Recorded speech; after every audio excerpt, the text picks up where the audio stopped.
السلام علیکم پیارے دوستو، یہ واقعہ اس طرح سے ہے کہ عراق میں ایک تاجر رہا کرتا تھا جس کو اللہ تبارک و تعالیٰ نے بے پناہ جانوروں اور دولت سے نوازا تھا۔ وہ جانوروں کو بیچنے کا کاروبار کرتا تھا، ان کو پالتا پوستا، ان کی دیکھ بھال کرتا، اچھی غذا کھلاتا اور حلال طریقے سے بیچ دیتا۔ اس وجہ سے اسے ایک جگہ سے دوسری جگہ لے جانا پڑتا تھا۔ ایک بار ایسا ہوا کہ اس نے اپنی بکریوں کو دوسرے شہر جا کر بیچنے کا فیصلہ کیا۔ اس نے اپنے بیٹے سے کہا کہ میں یہ بکری بیچنے کے لیے جا رہا ہوں۔ بیٹے نے کہا کہ ہم آپ کے ساتھ چلتے ہیں ابا جان۔ تاجر کہنے لگا نہیں، اس بار نہیں۔ اس کے بعد تاجر اچھی نیت کے ساتھ اپنی بکریوں کو لے کر حلب شہر کی طرف روانہ ہو گیا۔ وہ تاجر اس جگہ پر پہنچ چکا تھا، کچھ دن وہیں پر رکا۔ وہاں پر مویشیوں کا ایک بہت بڑا میلہ لگا ہوا تھا۔ اس نے اپنی بکریاں بیچی اور بہت ساری رقم لے کر واپس اپنے شہر کی طرف روانہ ہو گیا۔ اب بھی وہ اپنا سفر جاری رکھا ہوا تھا کہ ایک ڈاکو جو اس جگہ پر مشہور ڈاکو تھا، اس نے تاجر کو دیکھ لیا اور وہ سمجھ گیا کہ تاجر کے پاس بہت بڑی رقم ہے، یعنی بہت زیادہ روپے پیسے ہیں۔ اس نے سوچ لیا کہ میں اسے لوٹ لوں گا۔ ڈاکو لگاتار اس تاجر کے پیچھے لگا ہوا تھا۔ جب تاجر راستے میں ایک ویران جگہ پر ایک درخت کے نیچے کچھ دیر آرام کرنے کے لیے رکا تو اس ڈاکو نے تاجر پر حملہ کر دیا۔ اس کی گردن پر اپنا خنجر رکھا اور کہنے لگا کہ جو کچھ تمہارے پاس ہے نکال کر میرے حوالے کر دو۔ اس نیک انسان نے ادھر ادھر دیکھا اور شور مچایا کہ کوئی اس کو بچا لے، مگر اس ویران جگہ پر اس کی آواز سننے والا کوئی انسان نہیں تھا۔ اس نے خاموشی سے تمام مال ڈاکو کے حوالے کر دیا اور کہا کہ اب تو مجھے جانے دو، لیکن ڈاکو کی نیت بدل چکی تھی۔ اس نے کہا نہیں، میں تجھے مار ڈالوں گا۔ تاجر نے کہا تم نے میرا پورا مال لے لیا، اب تمہیں میرے جان سے کیا غرض ہے؟ میرے چھوٹے چھوٹے بچے ہیں، مجھے قتل نہ کرو۔ مگر ڈاکو پر خون سوار تھا۔ تاجر نے اس کی منت سماجت کی، مگر ڈاکو نے کوئی پرواہ نہ کی اور اس کو قتل کرنے لگا۔ تاجر دائیں بائیں دیکھا کہ اس کی کوئی مدد کر دے، مگر وہاں کوئی انسان موجود نہیں تھا۔ اچانک اس کی نظر اوپر درخت پر پڑ گئی جس کے نیچے وہ آرام کر رہا تھا۔ اس نے وہاں پر دیکھا 2 کبوتر بیٹھے ہوئے تھے، اس کی طرف دیکھ رہے تھے۔ اس نے ان کبوتروں کی طرف دیکھ کر کچھ کہنا چاہا، لیکن ڈاکو خنجر سے اس پر حملہ کرنے لگا۔ اچانک تاجر نے بڑی مشکل سے ان کبوتروں کو مخاطب کیا کہ اے کبوتروں، گواہ دینا کہ مجھے اس نے بے رحمی سے مارا ہے، میرے حلال کمائے ہوئے مال کو اس نے چھین لیا ہے۔ تم گواہ رہنا اور میرے بچوں کو میرے بارے میں بتا دینا۔ ڈاکو اسے مار چکا تھا اور اس کے آخری الفاظ مزاحیہ انداز میں دہرانے لگا کہ اے کبوتروں، گواہ رہنا، گواہ رہنا۔ یہ کبوتر بے زبان تیری کیا گواہی دیں گے؟ اب ڈاکو اس نیک انسان کو مار کر اپنے راستے پر آ چکا تھا۔ راستے میں بھی وہی الفاظ دہرا رہا تھا کہ یہ بے زبان پرندے اس کی گواہی دیں گے، ایسا ہرگز نہیں ہو سکتا۔ اسے کیا معلوم میں کون ہوں؟ ادھر اس نیک انسان کے گھر والے اس کے آنے کا منتظر تھے۔ دن گزر گئے لیکن تاجر کی کوئی خبر نہ ملی۔ چنانچہ اس کا بڑا بیٹا اپنے والد کی تلاش میں اس حلب شہر آیا۔ وہاں اس کو بتایا گیا کہ فلاں تاریخ کو تمہارے والد یہاں آئے تھے، اس جگہ پر رکے اور فلاں کے ہاتھ اس نے اپنی بکریاں بیچی اور اتنی رقم وصول کی تھی کہ وہ بہت زیادہ رقم تھی۔ اور چند دنوں کے بعد حلب کے کچھ دوسرے فاصلے پر ویران کے کسی نامعلوم شخص نے خنجر سے مار دیا اور ساری رقم چھین کر بھاگ گیا۔ تمہارے والد کو اسی شہر کے قبرستان میں دفنا دیا گیا ہے۔ بیٹا بہت رویا، بہت غم زدہ تھا۔ اپنے باپ سے محبت کرنے والا وہ بیٹا شہر کے حاکم کے پاس گیا اور کہا یہ کیسے ہو گیا؟ میرا باپ تو یہاں پر کاروبار کے سلسلے میں آیا تھا، بکریوں کو بیچتا تھا اور اس کے پاس جو رقم تھی وہ رقم بھی نہ مل سکی۔ رقم کا غم نہیں لیکن باپ کے جانے کا غم ہے۔ ایسے کیسے آپ کے شہر میں کوئی اجنبی آتا ہے اور کسی کو بھی مار کر چلا جاتا ہے؟ کیا آپ کے پاس کوئی پکڑنے والا نہیں؟ شہر کے حاکم نے اس کی بات نہ مانی۔ وہ رو رو کر وہاں کے قاضی کے پاس پہنچا۔ قاضی نے بھی ان کی کوئی مدد نہ کی۔ اس کے بعد وہ اپنے والد کے دوستوں کے پاس گیا جن کے ہاتھوں اس نے اپنی بکریوں کو بیچا تھا۔ دوست کہنے لگے کہ یہ بات تو سچ ہے کہ اس نے رقم جمع کی اور رقم لے کر اکیلے نکل پڑا، لیکن بتاؤ کون گواہ دے گا، کیونکہ وہ تو تنہا تھا، اس کے ساتھ کوئی بھی نہیں تھا۔ شاید اگر وہ کسی کے ساتھ ہوتا تو اس کو بھی مار دیا جاتا۔ بڑی بے دردی سے اس قاتل نے اسے قتل کیا ہے اور وہ وہاں سے جا چکا ہے، ہم نہیں ڈھونڈ سکتے۔ قاتل نے کوئی نشانی نہیں چھوڑی۔ اس کے بعد تاجر کا بیٹا مایوس ہو کر واپس اپنے شہر گیا۔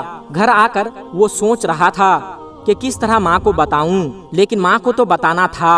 اس نے کہا کہ ماں، بابا کو اس طرح سے کسی نے مار دیا ہے، اور وہ کون اجنبی تھا ہم یہ نہیں جانتے، تو پیسہ بھی لے کر بھاگ چکا ہے اور باپ کو اس نے ختم بھی کر دیا ہے۔ میں اس قبرستان سے ہو کر آ رہا ہوں جہاں پر وہ دفن ہیں۔ ماں نے یہ خبر سنائی تو وہ بے ہوش ہو گئے۔ ماں کو ہوش تو آ گیا تھا، لیکن کافی وقت گزر جانے کے بعد بھی قاتل کا پتہ نہ چل سکا۔ بیٹا سوچتا کہ کس طرح میں اپنے باپ کو انصاف دلاؤں گا۔ ایک بار ایسا ہوا کہ وہ فجر کی نماز پڑھنے گیا اور وہاں پر ایک مولوی صاحب تھے۔ انہوں نے اسے پریشان اور زاروں قطار روتے ہوئے دیکھا تو اسے پوچھا کہ بیٹا کیا ہوا، کیا سبب ہے کہ تم روتے ہوئے جا رہے ہو؟ اس نے تمام واقعہ سنا دیا کہ میرے نیک باپ کو مار ڈالا ہے اور آج میں یتیم ہو گیا ہوں، اور مجھے سمجھ نہیں آ رہا ہے کہ وہ کون تھا جس نے چپکے سے میرے باپ کو مار دیا۔ شہر کے حاکم کو بھی معلوم نہیں، گواہی دینے والا بھی کوئی نہیں۔ وہ مولوی صاحب کہنے لگے کہ اگر میں تمہیں وقت کے ولی کے بارے میں بتاؤں جو اللہ کے ولی ہیں اور اپنے علم پر عروج رکھتے ہیں، کہ وہ ضرور ہمیں خبر دیں گے تمہارے باپ کو کس نے ناجائز طور پر قتل کیا ہے۔ بیٹا بہت خوش ہوا۔ اس نے کہا کیا آپ مجھے اس سے ملا سکتے ہیں؟ مولوی صاحب کے ساتھ وہ اللہ کے ولی کے پاس پہنچے۔ وہ اللہ کے ولی اس وقت عبادت کر رہے تھے۔ بیٹا چپکے چپکے روئے جا رہا تھا۔ اللہ کے ولی نے اپنی عبادت سے فارغ ہو کر کہا کہ بیٹا غم نہ کرو، انشاءاللہ گواہی وہ دیں گے تمہارے باپ کے قتل کی، جن کے بارے میں اس اجنبی کو گمان نہیں۔ تم دیکھ لینا، اللہ تعالیٰ کی رسی جب کھنچتی ہے تو بڑے سے بڑے مجرم بھی اپنی گردن کو نہیں بچا سکتے۔ تم دیکھ لینا، وہ پکڑا جائے گا اور اپنے منہ سے خود اگلے گا۔ بیٹے کو اطمینان ہو گیا۔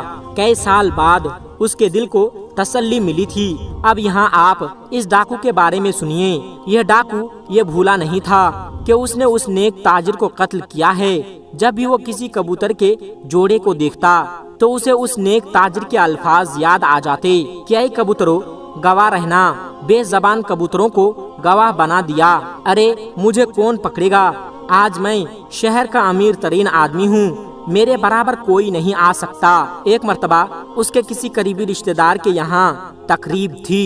وہ خود بھی امیر آدمی تھا، اس کا رشتہ دار پیسے والا تھا۔ وہاں پر بہت سے نامی گرامی لوگ موجود تھے۔ کھانا لگایا گیا اور وہاں پر طرح طرح کے کھانے پکنے لگے۔ اس قاتل کے سامنے بھی ایک بڑا سا تھال رکھا گیا تھا۔ جب اس نے ڈھکن اٹھایا تو اس میں 2 کبوتر بھنے ہوئے تھے۔ اس آدمی نے ایک لمبی سانس لی اور اس کی آنکھوں کے سامنے ایک درخت، اس کے اوپر بچھے ہوئے کبوتر کا ایک جوڑا اور ایک لاش گھوم گئی۔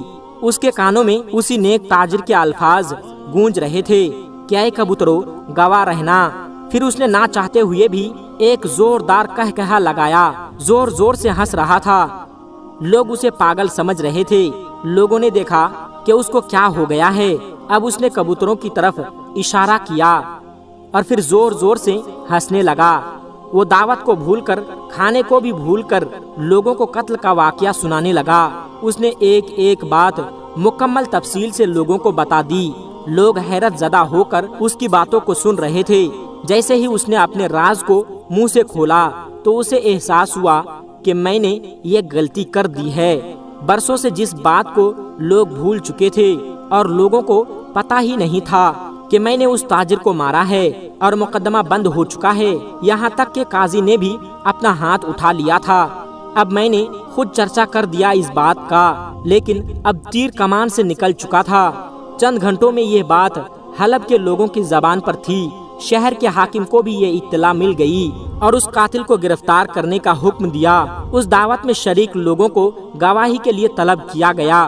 انہوں نے اپنے اپنے بیان دیے اور مجرم کو بلا کر گواہوں کے سامنے رکھے گئے۔ اس کے پاس اعتراف کرنے کے سوا کوئی چارہ نہیں تھا جس نے خود اپنے منہ سے اگلا تھا۔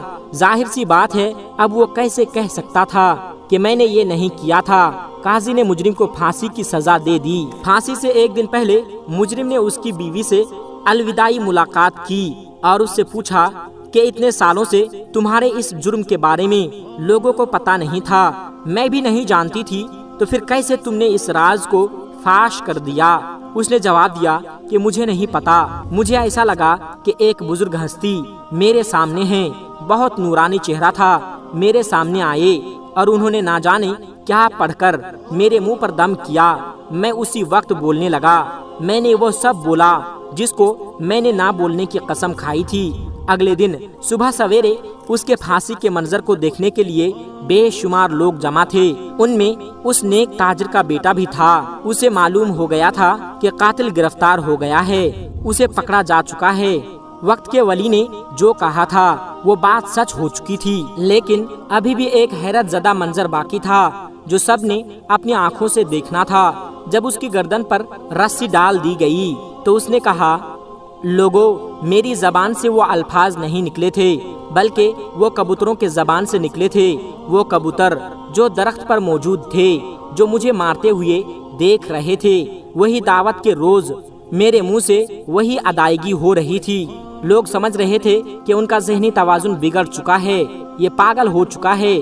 اب جلاد نے اسے پھانسی پر لٹکا دیا۔ لوگوں نے ایک مجرم کو اس کی سزا پاتے ہوئے دیکھا اور سکھ کا سانس لیا۔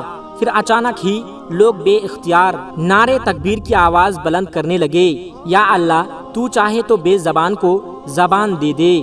اسی وقت لوگوں نے کبوتروں کو دیکھا جو قاتل کے سر پر بیٹھے تھے۔ تمام لوگوں نے کہا، ہم نے گواہی دی۔ دو کبوتروں نے بھی گواہی دی۔ اور پھر یہی نہیں ہوا کہ مجرم کو اپنی سزا مل گئی ہے، بلکہ بکریوں سے حاصل ہونے والی وہ رقم جو اس تاجر نیک انسان کی تھی، وہ رقم اس کے بیٹے کو دلوائے گئے۔ سبحان اللہ! بے شک انسان اگر نیک کام کرتا ہے تو اللہ تبارک و تعالی بے زبان سے بھی گواہی دلا دیتا ہے۔ ہمیں یقین ہونا چاہیے اس بات کا۔